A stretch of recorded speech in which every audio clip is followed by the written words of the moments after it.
Hata watu wa zamani walijua, kama kina Aristotle. Aristotle anasema music had the power to form character, kwamba muziki unatengeneza character. Kwa hiyo ina maana kwamba ukitaka kutengeneza tabia ya watu fulani sehemu fulani, waletee aina fulani ya muziki, utaweza kuwabadilisha. Kwa hiyo hata vijana, hata unaposikia sui Gen Z na kadhalika, ni product ya muziki. Yani muziki unabadilisha tabia, na shape mtu jinsi ambavyo anaenenda. Na hata ukiangalia wanamuziki wa duniani wanavovaa, wanavoishi, wanavofanya mambo yao, ukiangalia katika mitandao utagundua kabisa kwamba muziki umewashape. Lakini hata huko duniani kuna aina fulani ya muziki ambayo ni kama sasa muziki tunaoimba sisi hapa kanisani.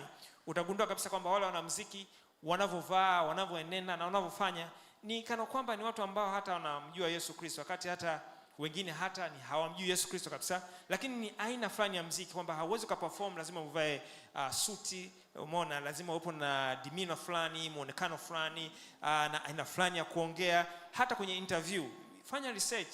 Sasa hivi kila mtu ana uwezo wa kufanya research, na haya anayoongea unaweza kufanya research hata nyumbani kwako. Angalia mwanamuziki labda classical anavyofanya interview, anavyoongea, na muangalie yule wa rock and roll au hip hop jinsi anavyoongea. Unaona kabisa ni kwamba ni dunia mbili tofauti. Sasa wale wote si kwamba wamefundishwa, wale wote wamekuwa sharpened, pamoja na nini? Pamoja na aina ya muziki. Kwa hiyo huyu mwingine anaitwa Vladimir Lenin anasema kwamba one quick way to destroy a society is through its music. Kwa hiyo njia pia ya kuharibu society ni kupitia muziki wake. Kwa hiyo ukitaka kuweza kuiharibu society kupitia muziki. Lakini pia kuna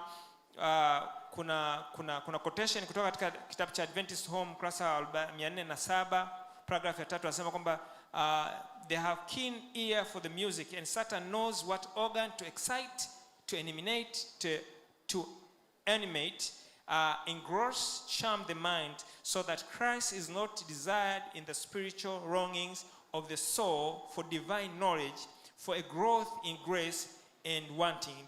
Tunajua kabisa kwamba watu wengi inapokuja kwenye swala la kusikiza neno la Mungu, inapokuja kwenye swala la kujifunza, inapokuja kwenye swala la personal relationship na Kristo, watu wengi hawapendi. Na Roho nabii imesema pia ni kutokana na muziki. Kwa hiyo kumbe kuna muziki ambao unawafanya watu wawe entertained lakini wasiwe edified. Yani ni mtu tu anataka kuwa entertain, kupata burudani au burudisho, lakini yani hakuna edification, hakuna kujifunza, hakuna ile kujiuliza hatima ya maisha yako ni nini? Ni nini ambacho Mungu amekuleta katika dunia hii, na ni nini kile ambacho unataka kuweza produce katika dunia hii. Kwa hiyo ndio quotation inavyosema. Anasema music was not abused.